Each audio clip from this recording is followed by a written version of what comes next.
Kisah Muhammad Al-Fatih penakluk Konstantinopel. Muhammad Al-Fatih atau Sultan Mehmed II selalu identik dengan kisahnya yang menaklukkan Konstantinopel. Beliau merupakan anak dari Sultan Murad II yaitu khalifah sebelum Muhammad Al-Fatih. Dikatakan ketika sedang menunggu proses kelahiran putranya, Sultan Murad II menenangkan dirinya dengan membaca Al-Quran dan lahir anaknya saat bacaan sampai di surat Al-Fat, surat yang berisikan janji-janji Allah akan kemenangan kaum muslim.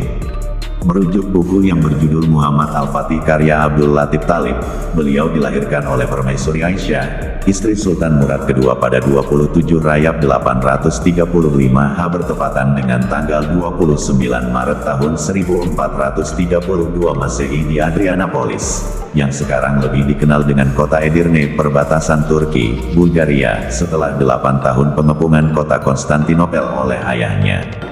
Syekh Ramzi Al-Munyawi dalam bukunya Muhammad Al-Fatih penakluk Konstantinopel mengatakan, Muhammad Al-Fatih diberi gelar sebagai khalifah atau sultan pada saat usianya 19 tahun.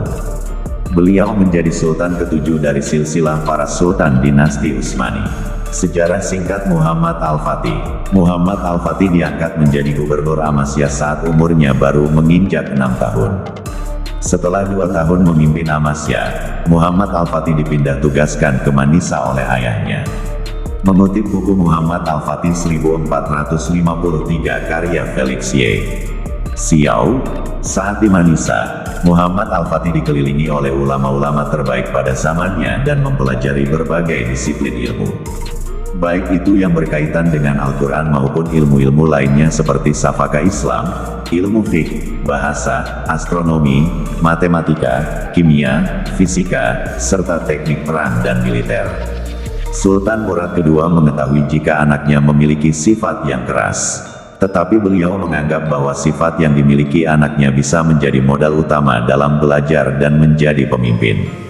Guru Muhammad Al-Fatih yang pertama adalah Syekh Ahmad Al-Qurani. Di bawah bimbingan beliau, Muhammad Al-Fatih mulai menghafal Al-Quran dan mempelajari etika belajar pada usia 8 tahun.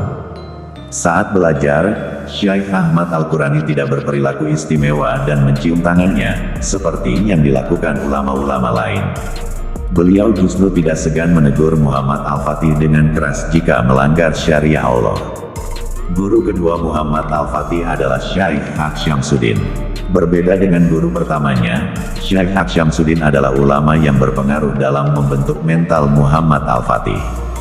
Beliau tidak hanya mendidik Muhammad Al-Fatih dengan ilmu-ilmu yang dikuasainya, melainkan juga senantiasa mengingatkannya akan kemuliaan ahlu bisyarah yang akan membebaskan Konstantinopel, ibu kota Romawi Timur Bizantium. Syekh Haq Syamsuddin setiap hari menceritakan kisah perjuangan Rasulullah SAW dan pengorbanannya dalam menegakkan Islam. Syekh Haq Syamsuddin senantiasa meyakinkan dan mengulang-ulang perkataannya kepada Muhammad Al-Fatih bahwa dirinya adalah pemimpin yang dimaksud dalam hadits Rasulullah SAW sebagai penakluk Konstantinopel. Setelah Sultan Murad II wafat, pemerintahan kerajaan Turki Utsmani dipimpin oleh Muhammad Al-Fatih atau Sultan Mehmed II. Dirinya berusaha membangkitkan kembali sejarah umat Islam sampai dapat menaklukkan Konstantinopel. Usaha penaklukan Konstantinopel pertama dilancarkan pada tahun 44 H di zaman Muawiyah bin Abi Sufyan. Kemudian pada zaman Khalifah Umayyah, Abbasiyah, zaman Khalifah Harun Ar-Rasyid pada tahun 190 H, akan tetapi semua mengalami kegagalan. Usaha awal umat Islam untuk menguasai kota Konstantinopel dengan mendirikan benteng Bosporus. Benteng ini didirikan umat Islam pada zaman Sultan Mehmed II dan dijadikan sebagai pusat persediaan perang untuk menyerang kota Konstantinopel.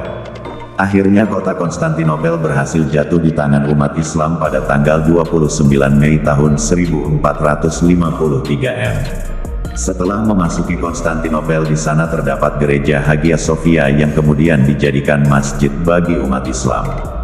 Sultan Muhammad Al-Fatih kemudian tutup usia pada saat mempersiapkan untuk menaklukkan Roma tanggal 3 Mei tahun 1481 dalam usia 49 tahun. Bagi umat Islam, wafatnya Sultan Mehmed II adalah kehilangan yang sangat besar.